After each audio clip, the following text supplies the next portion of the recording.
This video's goal is to guarantee that you walk away knowing how to solo flawless the new Warlord's Ruin dungeon to get this pretty new emblem and some pretty impressive bragging rights.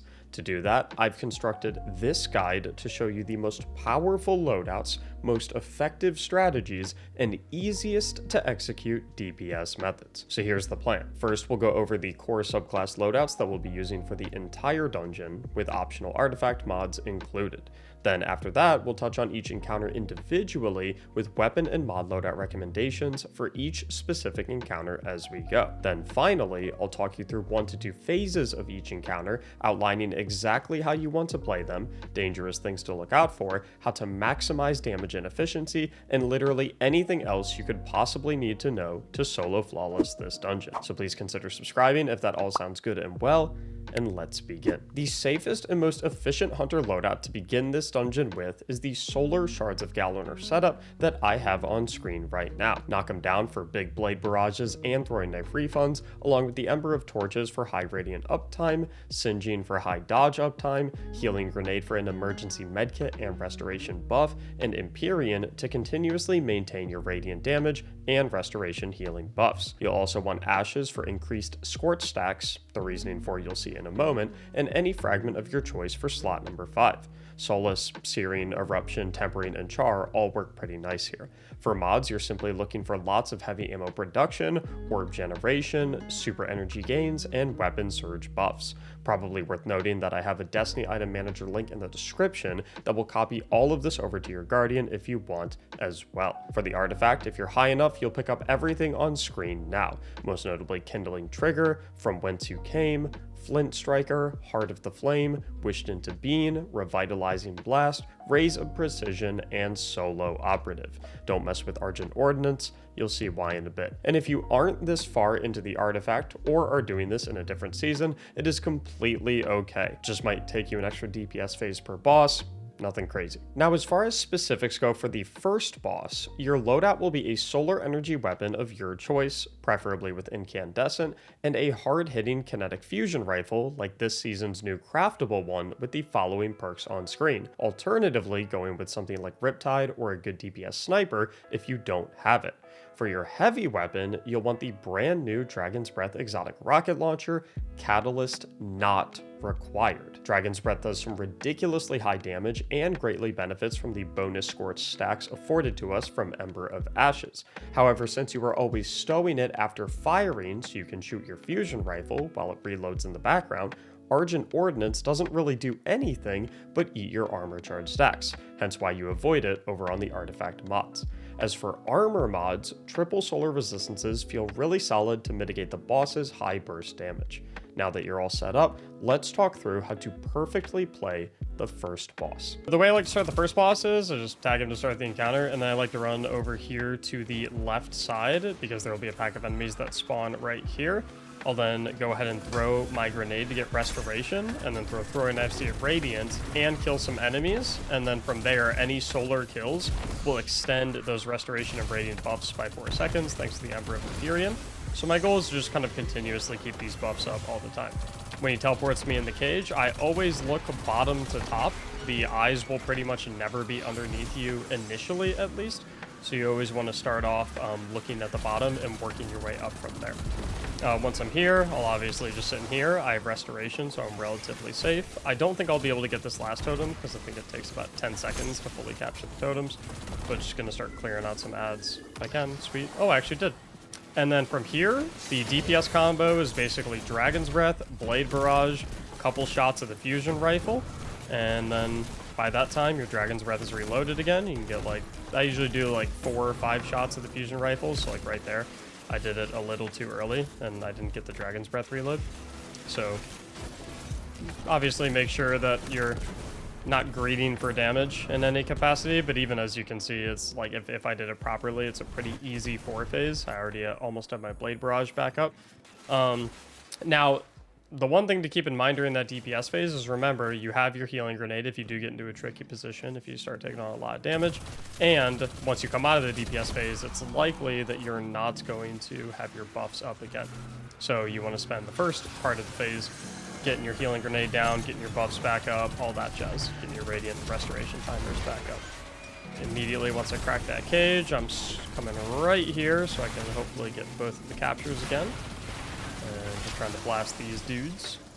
And I'm gonna come right over here. And I think I'm out of my restoration buff, unfortunately. So this is where I'm gonna start using my throwing knives, proc impact induction, so I can start to get it back.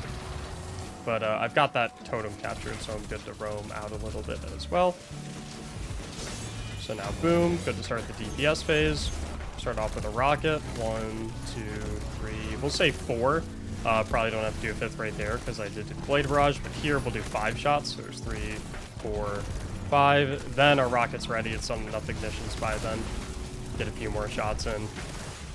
And then boom, we're low on HP, so that's where we're going to pop the healing grenade. And as you can see, half HP, pretty easy 4 phase. Even if you can only get 1 totem at a time and it takes you 5 or 6 phases, that's completely fine. If you're low on heavy, you can skip a phase or 2. You know, you don't always have to do damage. You can just completely skip the totems. You can, you know, take your time, get your super energy, kill some more mobs to get some heavy. Remember, the key with this is, when it comes solo flawless, it's about survivability, not speed. So do whatever you gotta do to stay alive, take your time, do the safest possible DPS phases. You'll probably be done with this boss in like 5 or 6 minutes. Now, this intermission section is a bit long and pretty dangerous. So let me show you how to zoom through it with safety and ease. Once you finish that first boss, you're gonna go ahead and come into this room. Of course, you probably know by now that the number to your left when you spawn in is how many of the wheels need to be spinning clockwise, aka be shot twice, whereas the other number in this room over here is the number of wheels that need to be shot once to be spinning counterclockwise. For this section, I do recommend that you watch it because there are a couple things that can get you killed.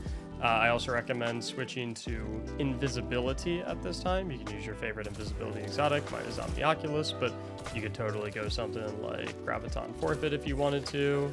I'd probably urge you against your Falcon since it is kill reliance, but yeah, you can pretty much do whatever you want here. Bonus points too, if you have an Eager Edge Sword, can get you through a little bit more quickly. Definitely not a requirement, but you know, can help a little bit.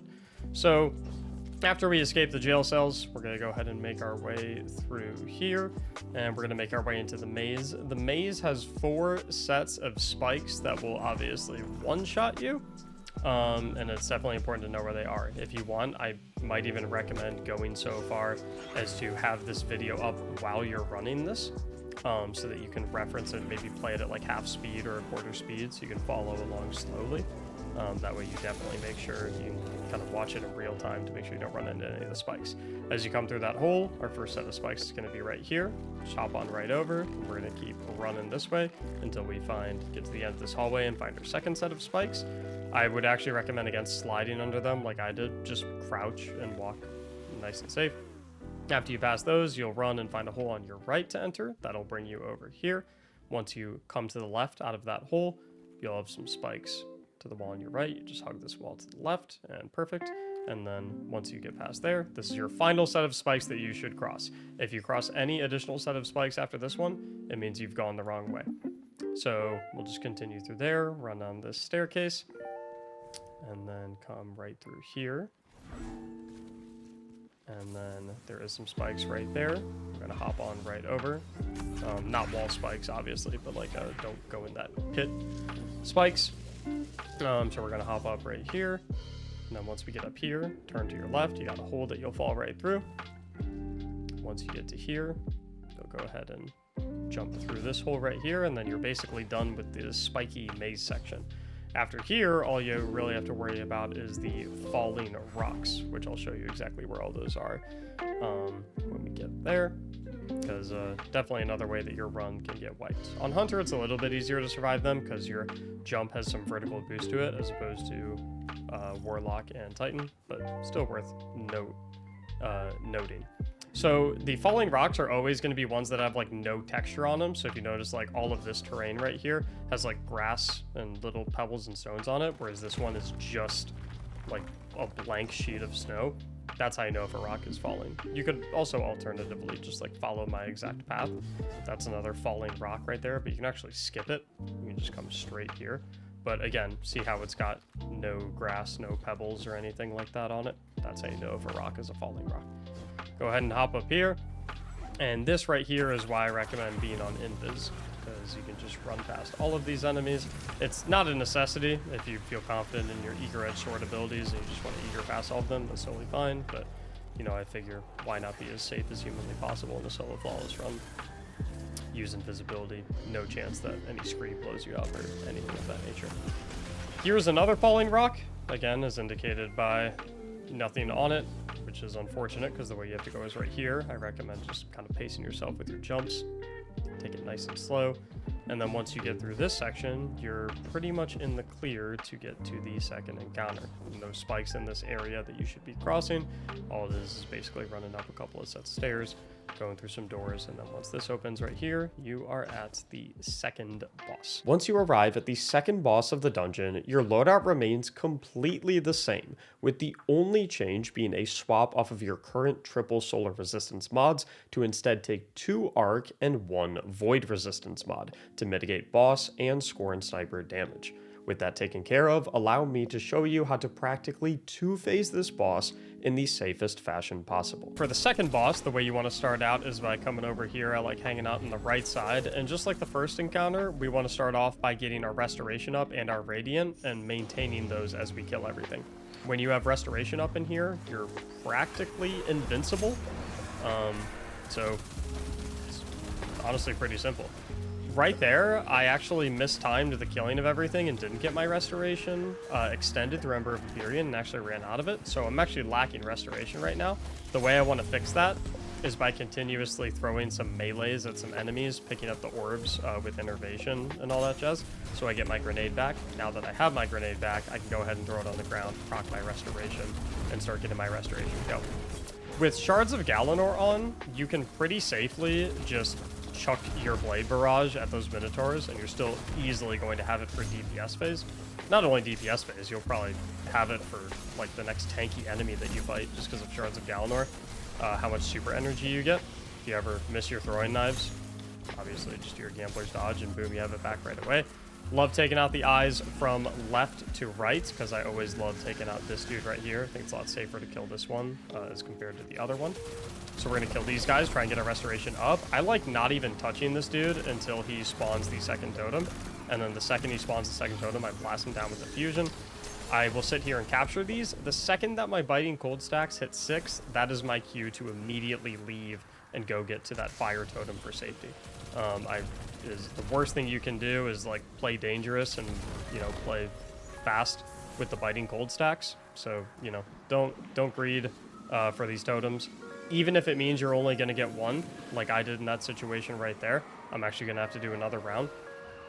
Taking your time with the totems is, and you know, not dying as a result, is way more valuable than trying to greed and accidentally getting frozen and dying to stasis. Once you have your restoration back up, you can go ahead and run back out here. If you want to be ultra safe, you can go to the outskirts of the arena and go ahead and mop up these Scorn snipers before you go ahead and take out all of those eyes. So they're pretty easy to mop up. There's 2 on each side. You'll just go ahead and clean up those over there, and then you'll run over here to this side and take out the other 2 that are over here. It's not completely necessary, because if you're running a Void Resist, they're much less likely to one-tap you. But, you know, like I said, it's kind of about survivability, not speed, so you definitely are a little safer. Might as well if you really want to be safe about it. Then once again, we're going to work our way from left to right, killing all the eyes. You can pretty much ignore the Acolytes because of our restoration. We're just getting healed enough that it doesn't really matter. Once we kill the final one right here, go ahead and hop up. And we're going to wait until this guy puts down his totem before we touch him. You could pre-fire him with like 2 fusion shots if you really wanted to. I find that it's not that big of a deal because you're pretty much, you know, pull out the fusion rifle, you're going to blast him down. And that's exactly why I like having boss spec on the fusion rifle as opposed to taken spec, so that we can use the fusion rifle to nuke that boss down really, really quickly. So we're going to come over here, finish off that one. There's our 2. It's simple as that. We still have 10 seconds of Imminent Wish. We're not even close to the Biting Cold. Once you're done here, I like to kind of hang out on the right side because you have a little piece of cover. The boss can't hit you. But even if he can hit you, it doesn't really matter. He's not going to push you off. You just need to make sure that you're never jumping in this section. Don't jump back and forth between this totem and the pillars or anything like that because it's taken over. So if he shoots you, it might blast you off the ledge. So once again, we're going to go clean up our snipers. if you really want to. Like I said before, you don't really have to. Just makes things a little bit safer. You definitely do want to clean them up before you walk into DPS phase though, so I'll show you that in a second here.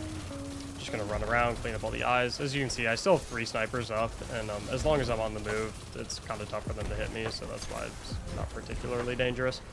So we're just gonna run over here. And since we only need 1 totem here, because we messed up the first round, and we only got 1 totem there, this is our 3rd phase, we only need 1 more orb, so we're just gonna go ahead and make this totem here. We don't even need to wait for him to put a 2nd one down. And you probably noticed that I'm not picking up any of these solar charges yet. Those solar charges stay there permanently as long as you never touch them. Once you touch them, it starts like the ammo counter on those solar charges, and that's what kind of has you going against the clock. So I much prefer to just get all 4 available before I even worry about dunking any of them. And then once I have all 4 available, then I can just dunk all 4 at once. Before I start dunking, however, I like to make sure I have my restoration buff back up. And I like to come out into the arena, and right before DPS phase, this is where you 100% want to make sure that all of the Scorn Snipers are dead. This is not like an optional thing. Make sure they're all dead. You also want to kill 5 of the 6 eyes before you start dunking the balls.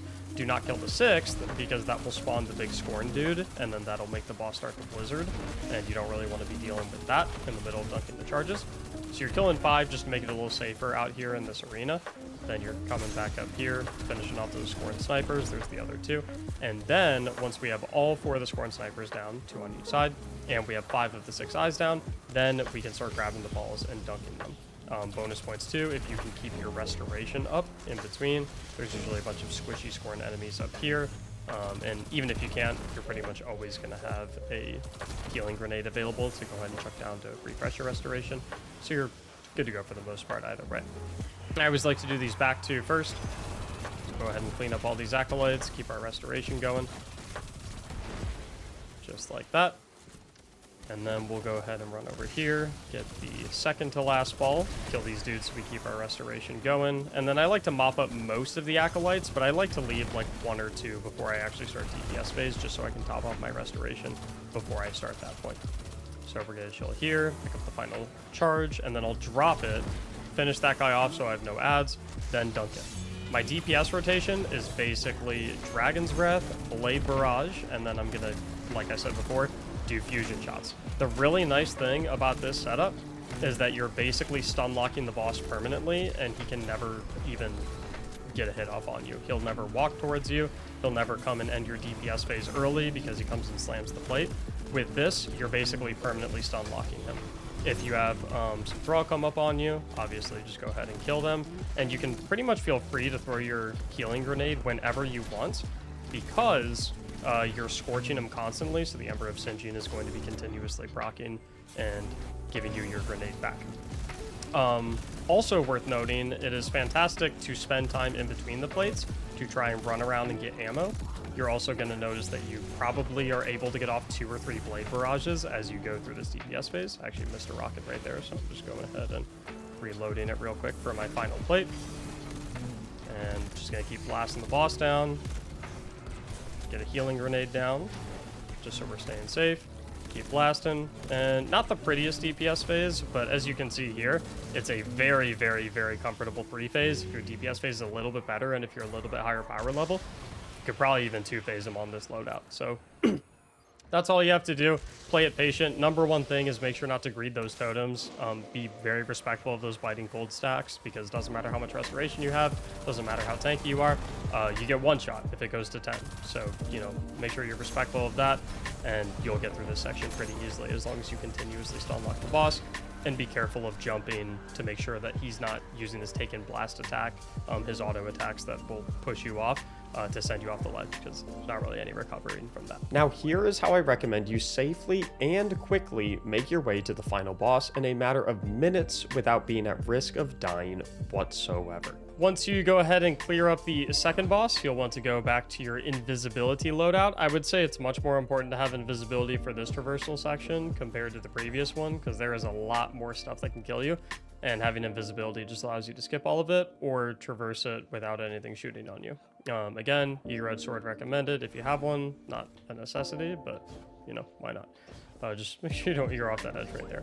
But there's, I would say, 3 main sections that I really want to showcase that you definitely want to be careful. If you're at this point, you're 2 bosses deep, you're only 1 boss away from solo flawlessing. But this traversal section is by far the dangerousest, the most dangerous. So yeah, definitely make sure you're careful. And we'll go ahead and continue. So once you hit this section, obviously, just use an invis, and we are running past literally all these guys. We do not care about them. No need to kill them. Going over to the left, there is going to be a Screeb enemy here and a falling platform.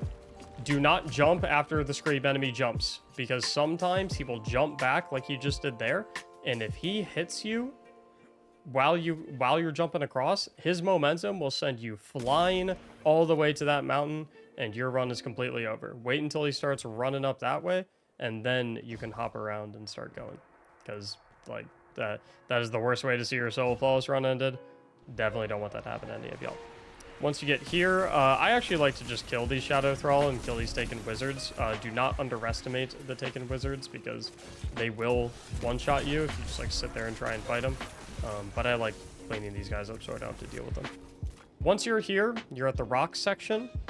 Here's where we like to use the invis cooldowns to not have to deal with any of the enemies. For the most part, as long as you're kind of hugging the walls, none of the rocks will hit you.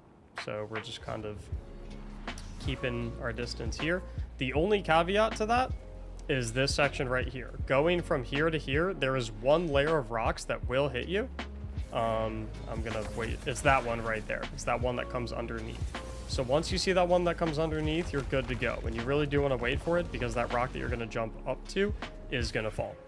Once you're up here at this section, it's pretty simple. You're just going to kind of play it slow, play it safe.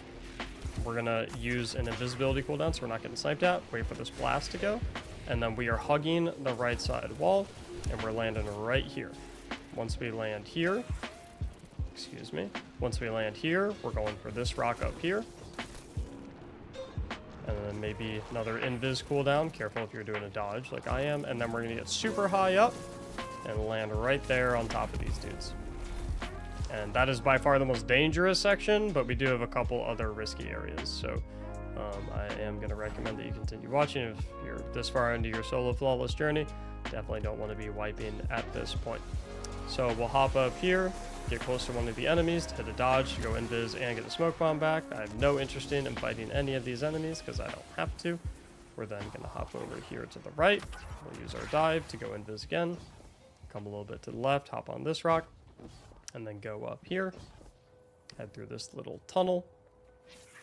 And then since I'm out of invisibility cooldowns, I actually am going to kill these enemies. If you still have invis cooldowns at this point, feel free to keep using them and just running past all these dudes. No falling rocks right here, so you're good to go.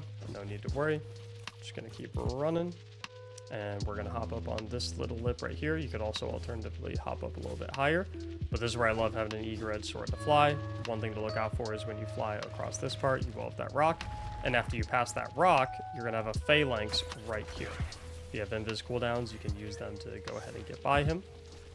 If you don't want to deal with him, because last thing you want is for him to blast you off. And we're going to hop up here. You're going to have another phalanx.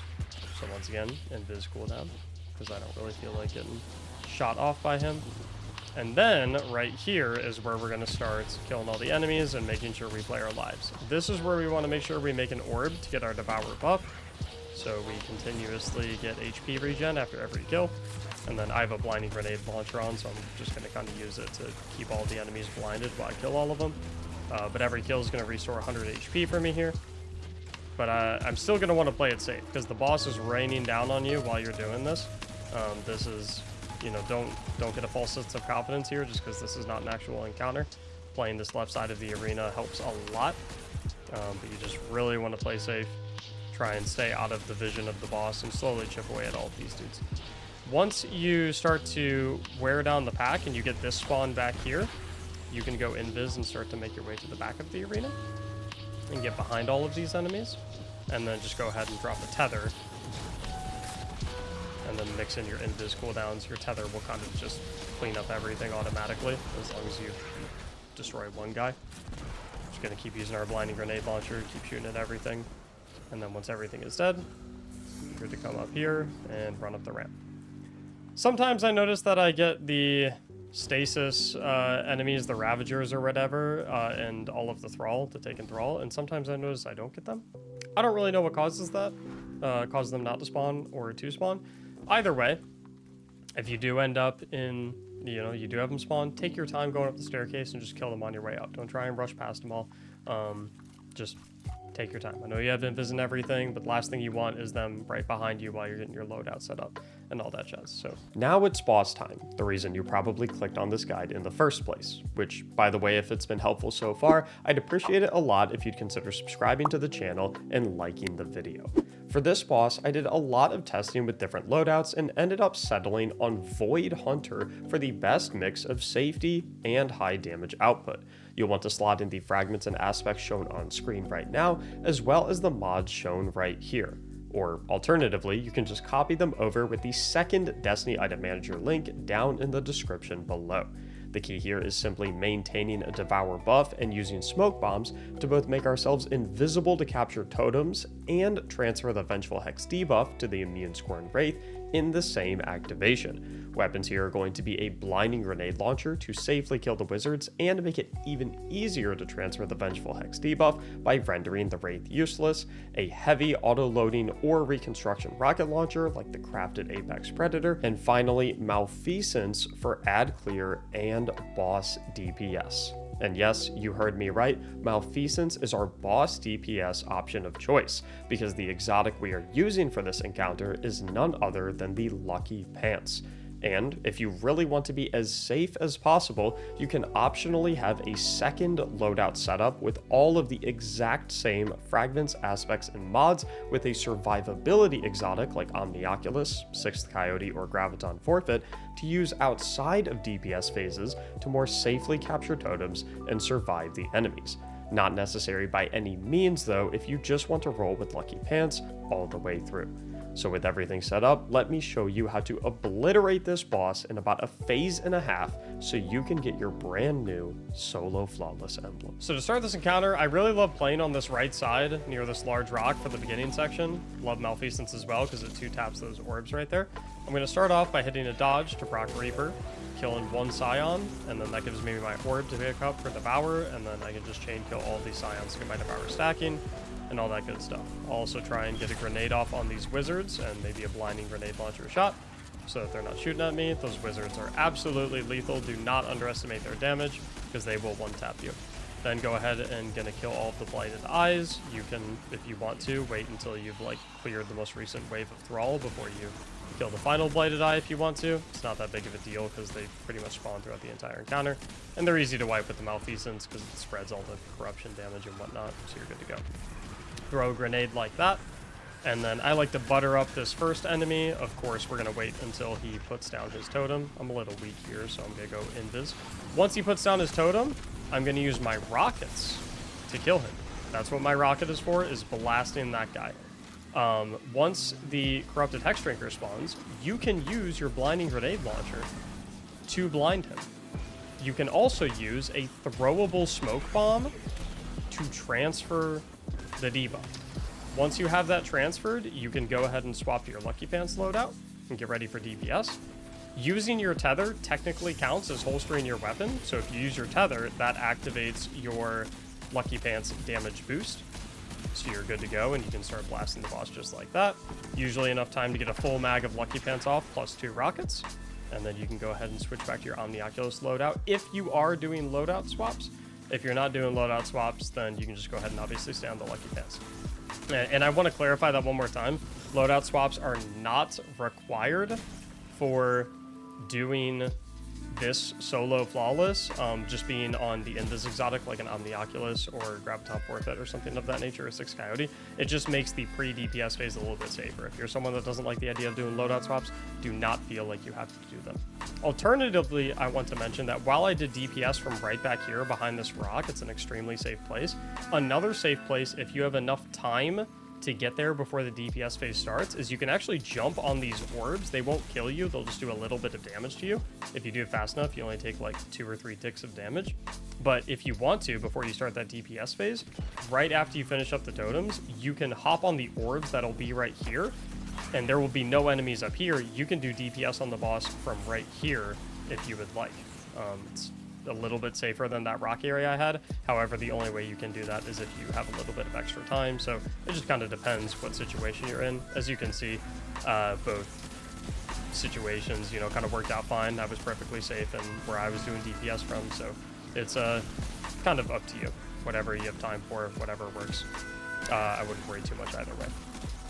It's a similar situation for this platform as well, where you can either do DPS on the boss from this kind of alleyway on the right side, or you can hop across those orbs and get up to that platform to do DPS from. That's what I'm going to demonstrate for this particular run, just because I want to show it. But like I said, either is fine.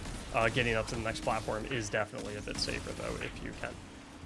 So we're going to take out these final blighted eyes. I'm going to pick away at all of these scions that are going to be spawning, so they're not bugging me too much. And we're going to go ahead and butter this boss up. We're going to wait until he puts his totem down. And we're going to keep killing the scions to maintain our devour. Totem is down, so we're going to double rocket. Like I said, our rocket is not really for DPS. It's just for nuking that guy the second that we can. And we're just going to use our invis cooldowns. Boom, we transfer the corruption. He transferred it back to us, though. But easily enough, we can go ahead and throw a little smoke bomb and get him ready to go. And since I have a little bit of extra time, that's my cue to run up here. Still have Imminent Wish times 4. Times 4, not times 4 for 4 seconds. And then boom, fire the tether. Sometimes the one disadvantage of coming up here is that the boss will just like stare at the ground and not look at you for some reason. I don't really know why. It's going to result in slightly less damage, but that's okay because these little ad phases are not where we're getting the bulk of our damage anyway. I will say if you do the strategy, make sure you hop down and clean up any remaining enemies if you do go ahead and hop up to the next platform, because the last thing you want is things shooting at you from low ground. Just go ahead and mop up behind you. Also gives you an opportunity to run down here and collect some ammo and whatnot so you're topped off before the next section. For this third section, it is a similar story again. Step 1 is prioritizing the wizards, making sure we keep our devour buff. These wizards will one-shot you, as I've been saying. We can also use our blinding grenade launcher to make it so the wizards won't even shoot at us at all while we kill them, which is very, very nice. Go ahead and continue cleaning up everything. Take out all the scions, and then we can start working on the eyes. And similar to what I've been discussing previously in terms of DPS location, I would honestly say that the only safe DPS area for this third platform is by going up onto this one above me. There's really no other safer location. Luckily, it's super close, and you know it's pretty easy to get up here right away, so it's not as much of a problem in terms of timing. So, gonna mop up all these scions. Make sure we maintain our devour. I'm gonna shoot one rocket into this dude just to butter him up. Maybe get a grenade so we get these scions out of here. And boom, the totem's down. Get the other rockets so we get both. And we're just gonna chill here. I see that we have our friend here, so I'm just gonna go ahead and cleanse both of these. I'm also gonna shoot that so he's blinded. And then I can go ahead and hit a dive. That'll transfer it because it is a melee. And boom, I have Imminent Wish, 8 seconds. Plenty of time to hang out up here and get myself situated. So we're gonna get ready to go. Get the tether off. And absolutely go to town with the Malfeasance. One thing I should have been doing so far, by the way, is since I have bait and switch on my rocket, I should shoot a quick little bullet of my grenade launcher. And then once I go ahead and phase him to the next phase right there, I'm keeping on Lucky Pants for this entire, big DPS phase portion. I'm not switching back to Omniaculus at all. That's why I said loadout swaps are not super important, because the bulk of your damage is going to come right here. The key thing to understand about these 3 platforms here is you can sit here for 20 minutes and he is never going to take away your damage phases. So you can sit here, and I'm not going to for the purposes of this video, but you could theoretically sit here and wait for your super to come back for every individual one of these plates. If you want to go a little faster, really all you have to do is sit here and wait for your invis cooldowns to come back up and wait for your out of luck debuff timer to come out so that you get a full 20 round Malfeasance Lucky Pants mag into the boss for each plate. So that's what I'm going to showcase here. We're going to hop up. I also recommend kind of playing near this like pillar right here. And boom, we're going to switch weapons just like that. Hang tight behind this pillar so we're relatively safe. And then we can go ahead and get some rockets off real quick. And then we're going to hit an invis cooldown. Once we're done, come back down here, wait for our health to regen, wait for our out of luck debuff timer to go ahead and wrap up, reload our Malfeasance, so we're ready for the next out of luck, or sorry, Lucky Pants DPS rotation. And once we're ready to go, we can go ahead and hop back on to the second plate. Like I said, you can wait 5-10 minutes before you get onto this plate if you'd like to. You can wait for your super for every single one. It's completely up to you. But the main thing here for damage purposes is just make sure you're getting a full Lucky Pants Malfeasance round off. Alternatively, you can also squeeze in that little GL shot and 2 rockets if you'd like for a little bit of extra damage. It's not necessary. Main thing is just making sure that you hop off there when you're done. And you can come back to any part of the arena when hopping off of these plates. You're not just restricted to this top platform right here. You can go back down to the very beginning. You can go back down to the second one. You can do whatever you want. Take as much time as you want. You'll notice that I even have my tether back up already for the third one. To get up to the third plate, I just kind of like to hop straight up from here. So I'll like kind of go on this rock. But right here, I've taken a little bit of damage. I don't really want to start the plate with half of a health bar, so I'll just hop back down, let it regen, and then I'll take another attempt at getting back up. You can take as much time as you want here. It's awesome. Get the tether off because that's going to count as stowing my hand cannon, which means I'll pull it back out for illegally modded holster when we're all done with that. There's my full mag. Another thing worth noting here is you'll notice that my tether is killing all of the eyeballs. So you can actually get 2 phases of Lucky Pants off because you can sit here and have a DPS phase long enough without any of the eyeballs shooting at you. If you want to greed for that, you can, but it is by no means necessary. As you can see with 1 full phase, we are easily in solid territory to get a 2-phase kill. Okay, so for final stand, this is what you're going to want to do. You're going to have the Lucky Pants loadout on, of course, and you do not need to worry whatsoever about having your super up, and you don't even really need to worry about ammo that much.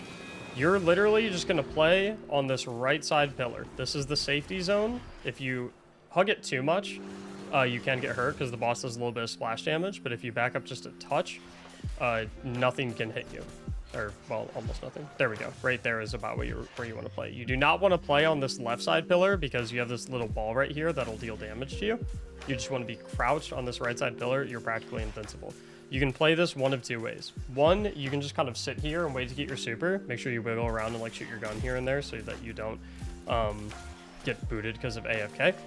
You can also, come out and chip away at some of these guys just to help you get a little more super energy a little bit more quickly. Actually, doesn't really seem like they give you any super energy at all, so now that I'm actually shooting them and looking at my bar, so it doesn't count. But you can play this one of 2 ways. One, if you want to be the safest as possible, you can wait for your tether, because then you'll be able to tether the boss and shoot the boss, and the tether share damage will go ahead and continuously kill all the eyes. Or you can just hang out here and, if you're feeling confident, you can just go ahead and blast with Lucky Pants here and there, get a few shots in, pop back in, wait until your out of luck debuff timer is gone, all that jazz. I recommend going the tether route. You might think, hey, can't you just weave in and out and shoot rockets? I would recommend against that because you're probably going to be pretty nervous at this point. The last thing you want to do is shoot your rocket a little late and accidentally blast yourself with a rocket in the statue and end your run right then and there. So me personally, I would recommend waiting until your out of luck debuff timer is gone, making sure your Lucky Pants is ready. Then when you're ready to go, you can go invis even if you want to be super safe. Shoot the tether, that's going to ready up your Lucky Pants buff, and boom, as you can see here, pretty much all of the eyes are getting destroyed because of the tether shared damage, except for the ones on the right. Then you can shoot a few rockets if you're really feeling confident. Doesn't take that much damage to drop in. There's no time limit, there's none of that, no mechanics or anything like that. Much time in the world. Play it safe, play calm, chill behind this pillar. Don't be too close, don't be too far away, make sure you crouch. Super easy, that's all you have to do. And with that, you have just solo flawless the new Warlord's Ruin dungeon. And that's all the information I've got for solo flawlessing Warlord's Ruin on a hunter. If you have more questions, just ask them in the comments down below. I'll see you on the live stream. Thank you so much for watching, and as always, have a great day.